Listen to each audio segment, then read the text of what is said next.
Hey cycling community, this is Steve Grusis, the Cycling Greek.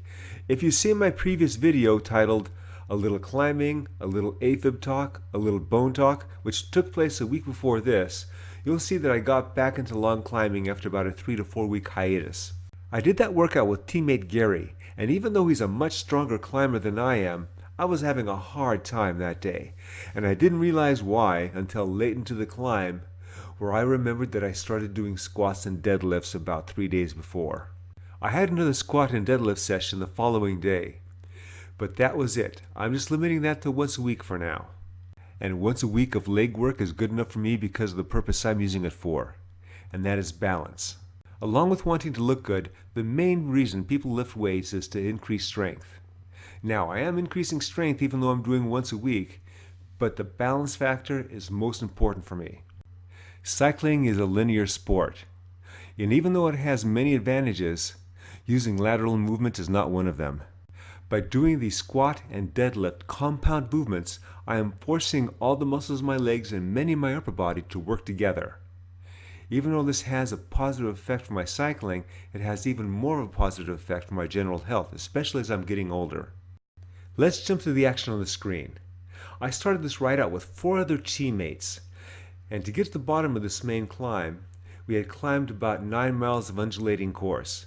And we did that as close to racing without racing. We were going pretty fast though. After teammate turned back due to time constraints, the rest of us went on. And we did another 2-mile undulating climbing section. And then we got to the bottom of this climb, the Alder climb.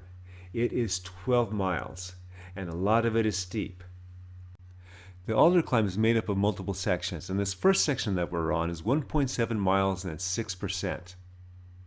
There's a 1 mile false flat section that follows, and after that comes a 4 mile 7% section. The last 5 mile top section is made up of flats, rollers, and small climbs. Even though I was in my familiar position of climbing behind teammate Gary, I was doing much better than I did last week. And that was because there's 6 days between this workout and my squat and deadlift day. For most of the initial 1.7 mile section, I was on teammate Gary's wheel until he pulled away toward the end. We regrouped on the following 1 mile false flat section to regroup with our other 2 teammates. And now with 9 miles to go to the top, we begin our 4 mile 7% section. All I want to do at this point is get to the top of the initial climb, the top of this section, with Gary. And after the performance that I had last week, that's a tall order to ask. Nonetheless, that's my plan. For the first mile, I was on his wheel. After that, he punched it to get some distance from me. Right now, I don't have the legs to do that, to be able to match his accelerations like that. All I did was keep it steady. For the next 1.5 to 2 miles, it was pretty much like what you're seeing at the screen, a somewhat close quarter chase. He would inch away from me. With about 1 mile to go, I just about clawed back up to his wheel. Just about, because as he saw me coming, he would stand up again and punch it and get some distance from me, and then he would start to inch away from me again. If you squint your eyes, you can see teammate Gary cresting the top of this 4 mile section. It was a good chase. A lot of room for improvement though for me. I was, however, pleasantly surprised at the number of times I was able to recover under stress and maintain my momentum in my chase. Teammate Gary waited for me at the top, and we worked together during the last 5 mile section with him doing most of the work. After the water stop at the top, where the 4 of us recounted lusty adventures, teammate Gary took off for some more riding. The rest of us, we went back to our cars down the hill.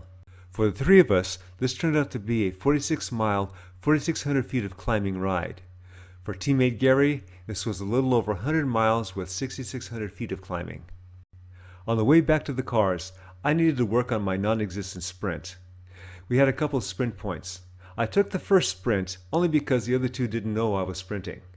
On this sprint, it was not going to be so easy. I took off way too soon, and I was hoping that the others had dead legs. I got separation, but I wasn't able to keep it. At a certain point, I just couldn't keep up the watts. I sat back down and then hoped for the best. Well, the best wasn't to come. I looked behind me, and one of my teammates was already on my wheel, and the other one just shot past both us. I hope you got something out of this video. Remember, you can lift and ride, especially during the build period. Just be aware of the effects of weightlifting can have on your riding. I'll have the Strava link to this ride in the description below. Remember, comment, like, subscribe. The Cycling Greek.